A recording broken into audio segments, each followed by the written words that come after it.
Hello everyone, welcome back to my channel. दोस्तों, प्रस्तुत है आज की ब्रेकिंग न्यूज़।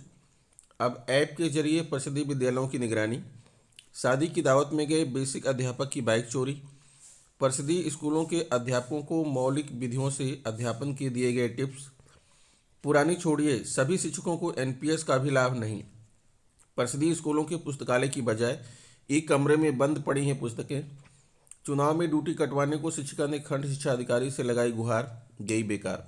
सर, रिजल्ट संशोधित करें और परीक्षाएं समय पर कराएं। सोमवार से 100% कर्मचारियों को जाना होगा ऑफिस, इन नियमों का करना होगा पालन। ईवीएम खराब होने पर तत्काल बदलने की व्यवस्था करें सपा। आइए देखते हैं दोस्तों खबरें विस्तार से। यहाँ दोस्तों आप देख पा रहे हैं खबरें विस्तार से किंग्समैन यह यूट्यूब चैनल पर।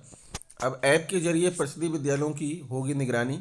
गाजीपुर शासन की ओर से परिषदीय विद्यालयों में पढ़ने वाले छात्रों की शिक्षा में सुधार को लेकर नए नए कवायद शुरू की जा रही है। अब पोर्टल के माध्यम से शिक्षकों ने विद्यालय में क्या पढ़ाया है इसकी निगरानी की जाएगी। शिक्षकों के लिए ऑनलाइन लर्निंग पासबुक भी बनाई जा रही है। इससे शिक्षक कक्षाओं में क्या पढ़ा रहे हैं इसकी निगरानी रखी जाएगी। वहीं शिक्षक को इसकी मदद से ऑनलाइन शैक्षिक सामग्री के डेबिट एवं क्रेडिट की जानकारी एक क्लिक में हो सकेगी। शिक्षकों द्वारा कक्ष में पढ़ाई गई सामग्री पर शासन स्तर से नजर रखी जाएगी।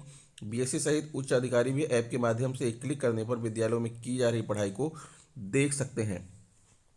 ऐप के माध्यम से परिषदीय विद्यालयों की शिक्षा में सुधार के लिए नजर रखी जाएगी। बेसिक शिक्षा विभाग की ओर से तैयारी शुरू हो गई है। अब शिक्षकों को तय समय में उपलब्ध सामग्री को पढ़ाना होगा। वहीं पढ़ाई गई सामग्री को शिक्षक लर्निंग पासबुक में डेबिट और क्रेडिट के खाते में दर्ज भी करेंगे। इससे परिषदीय विद्यालयों में शिक्षा में सुधार होने की उम्मीद है। बेसिक शिक्षा अधिकारी हेमंत राव महानिदेशक के स्तर पर दीक्षा ऐप के माध्यम से निगरानी की जाएगी। इस ऐप पर शिक्षकों के साथ ही विद्यालय में पढ़ने वाले छात्र छात्राओं के लिए पाठ्यक्रम उपलब्ध है। इसके तहत बनी व्यवस्था में अध्यापकों के लिए हर हफ्ते का पाठ्यक्रम भी तय किया गया है। इस ऐप की हर गतिविधि को मानव संपदा पोर्टल पर ऑनलाइन दर्ज किया जाएगा। इसमें शिक्षकों के लिए तैयार लर्निंग पासबुक डिजिटल डायरी की तर्ज पर काम करेगा। उन्होंने बताया कि इसके लिए परिषदीय विद्यालयों में पढ़ाने वाले शिक्षकों को ऑनलाइन दर्ज कराने के लिए निर्देशित किया गया है। शादी की दावत में गए बेसिक अध्यापक की बाइक चोरी। सरायकिल थाने के बसुहार निवासी श्याम सुंदर त्रिपाठी परिषदीय विद्यालय में अध्यापक हैं।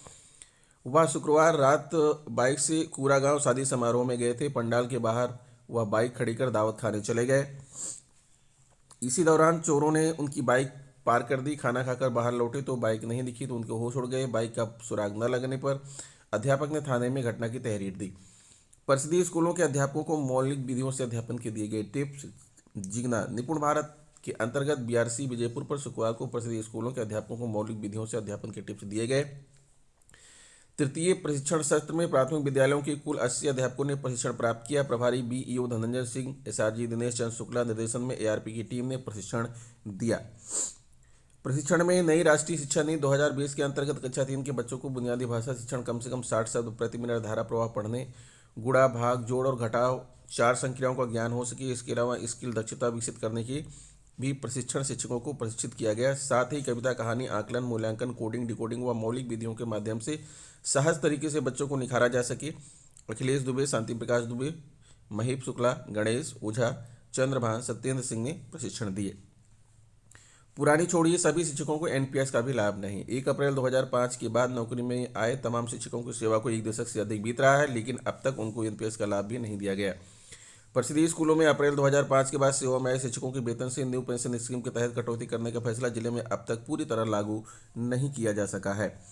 सैकड़ों बेसिक शिक्षकों की कई साल की नौकरी के बाद भी एक पाई पेंशन फंड में नहीं जमा हो सका है। ओपीएस के समाप्त होने के बाद शासन ने एनपीएस की व्यवस्था दी तो वह भी कई सालों तक अव्यवस्था का शिकार रही। करीब 3 वर्ष पूर्व एओ ने एनपीएस कटौती के लिए रुचि दिखाई, लेकिन दायरे में आने वाले सभी शिक्षकों के वेतन से एनपीएस के अंश की कटौती नहीं हो सकी। विभाग ने तर्क दिया कि अब भी सैकड़ों शिक्षक को प्राण आवंटित नहीं किया जा सका है, जिस कारण समस्या आ रही है। लेकिन विभाग के पास इस सवाल का कोई जवाब नहीं है कि जिन शिक्षकों को प्राण आवंटित किया जा चुका है उन सभी के वेतन से कटौती क्यों नहीं की जा रही है। वहीं अनेक शिक्षकों के वेतन से एनपीएस की कटौती की जा रही है। परिषदीय स्कूलों के पुस्तकालय की बजाय एक कमरे में बंद पड़ी हैं पुस्तकें। पीलीभीत बच्चों की शिक्षा गुणवत्ता मजबूत करने के उद्देश्य से परिषदीय स्कूलों के पुस्तकालय में पुस्तकें सजोने की पहल हुई। करीब 1 साल पहले कई मनोरंजन और शिक्षाप्रद कहानियों से ओतप्रोत पुस्तकें बीआरसी पर पहुंची। शुरुआत में इन पुस्तकों का वितरण किया गया, लेकिन इसके बाद इन्हें एक कमरे में बंद कर रख दिया गया। आलम यह है कि तमाम पुस्तकें इधर उधर बिखरी पड़ी हैं। बेसिक शिक्षा परिषद से संचालित परिषदीय स्कूलों के बच्चों की शिक्षा गुणवत्ता मजबूत करने के दावे किए जा रहे हैं। शासन के निर्देश पर सभी परिषदीय स्कूलों में पुस्तकालय बनाए गए हैं। पूरनपुर बीआरसी क्षेत्र में भी अधिकांश परिषदीय स्कूलों में पुस्तकालय बने हैं। कई शिक्षकों ने अपने खर्च पर पुस्तकालय में पुस्तकों को भी संजोया है। बताते हैं करीब 1 साल पहले विभाग की तरफ से भी पुस्तकालय में संजोने के लिए तमाम प्रकार की पुस्तकें बीआरसी को उपलब्ध कराई गई।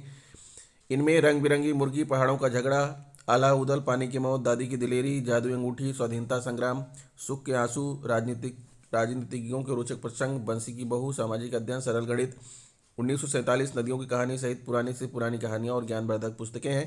पुस्तकें आने पर इनका वितरण कराने के निर्देश हुए। इस पर कुछ शिक्षकों को पुस्तकालय में संजोने के लिए पुस्तकें दे दी गई। हालांकि जिम्मेदारी की उदासीनता के चलते सभी पुस्तकों का वितरण नहीं किया गया। इससे बड़ी संख्या में पुस्तकें बीआरसी के कमरे में कैद होकर रह गई। कई पुस्तकें तो इधर उधर बिखरी पड़ी हैं। इससे स्कूल के छात्र इन पुस्तकों को पढ़ने से वंचित हैं। बीईओ एमएल वर्मा से इस संबंध में बात करनी चाहिए, पर उनका फ़ोन रिसीव नहीं हुआ।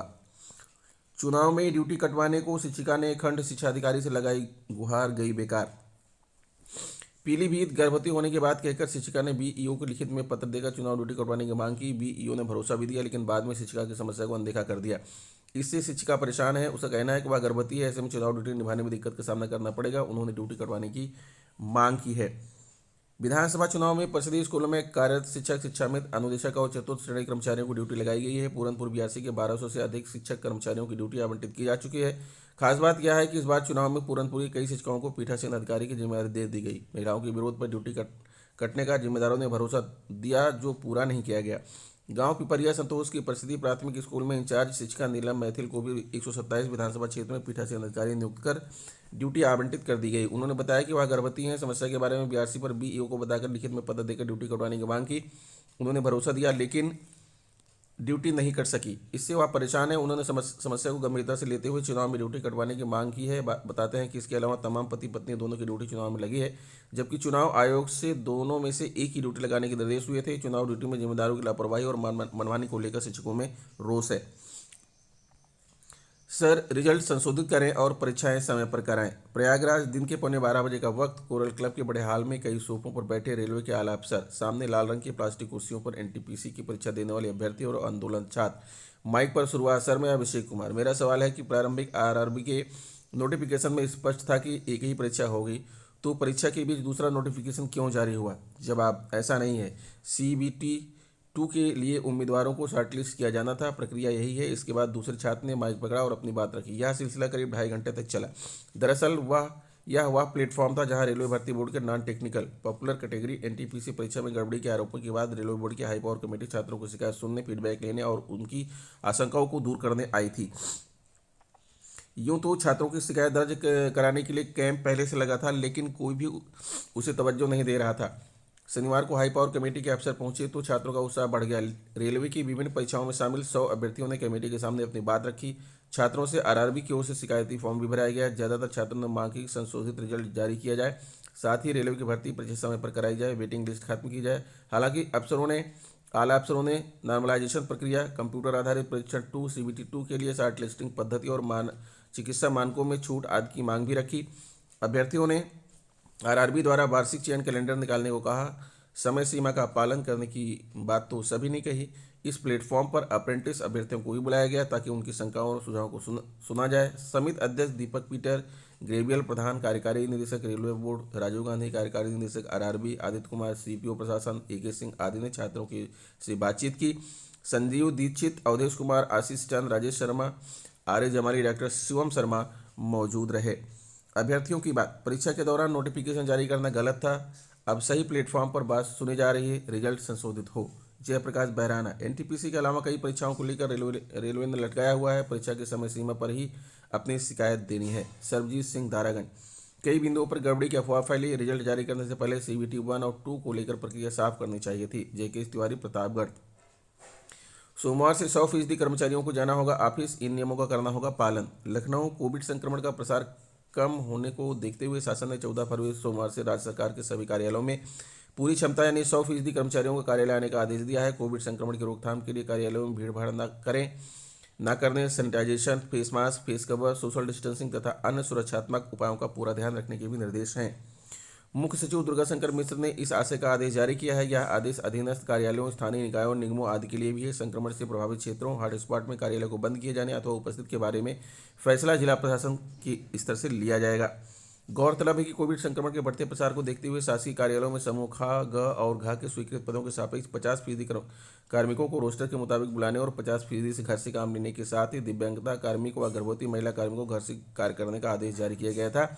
इस आदेश को अब समाप्त कर दिया गया है। इस संबंध में कार्मिक विभाग ने आदेश जारी कर दिया है। स्कूल भी सोमवार से खोलने का आदेश पहले ही सरकार कर चुकी है। चुनाव आयोग का नया आदेश, रात 10 बजे तक प्रचार कर सकेंगे उम्मीदवार। उत्तर प्रदेश समेत 5 राज्यों में हो रहे विधानसभा चुनाव में प्रचार के लिए केंद्रीय चुनाव आयोग ने कुछ और राहतें देने का फैसला किया है। शनिवार की शाम को आयोग की तरफ से निर्देश जारी किए गए हैं। इसके मुताबिक अब चुनाव प्रचार के लिए उम्मीदवार व राजनीतिक दलों सुबह 8 बजे से लेकर रात 8 बजे के बजाय सुबह 6 बजे से रात 10 बजे तक चुनाव प्रचार कर सकेंगे। इसी क्रम में राजनीतिक दल व उम्मीदवार के प्रचारक जिला प्रशासन की अनुमति लेकर सीमित संख्या में लोगों को लेकर चुनाव प्रचार कर सकेंगे। पदयात्रा के दौरान राज्य आपदा प्राधिकरण के दिशा निर्देशों का 100% पालन किया जाएगा। ईवीएम खराब होने पर तत्काल बदलने की व्यवस्था करें सापा। लखनऊ, समाजवादी पार्टी के प्रदेश अध्यक्ष नरेश उत्तम पटेल ने चुनाव आयोग से मांग की है कि मतदान के दिन ईवीएम खराब हो जाने पर उसे तत्काल बदलने की व्यवस्था की जाए और पोस्टल मत पत्र लिफाफा और मत पत्र पेटिका को सील किए जाने के संबंध में कार्रवाई की जाए। मुख्य चुनाव आयुक्त को पत्र लिखकर नरेश उत्तम पटेल ने कहा कि प्रथम चरण के मतदान में कई मतदेय स्थलों बूथों पर ईवीएम मशीन के खराब हो जाने पर उन्हें बदलने में 2-3 घंटे का समय लग गया था। तब तक मतदान बाधित रहा। पोस्टल मत से मतदान के वक्त मतपत्र का लिफाफा व मतपेटिका को सील न किए जाने की गंभीर शिकायतें लगातार प्राप्त हो रही हैं, जिससे निष्पक्ष चुनाव पर प्रश्नचिन्ह लग रहा है। तो दोस्तों, ये रहा आज का ब्रेकिंग न्यूज़। आशा करता हूँ वीडियो आपको अच्छी लगी होगी। अगर वीडियो अच्छी लगी है तो प्लीज़ मेरे चैनल को सब्सक्राइब कर लीजिए, बेल आइकन को प्रेस कर दीजिए। मिलते हैं आपसे नेक्स्ट वीडियो में कुछ नई जानकारी लेकर। तब तक के लिए नमस्कार।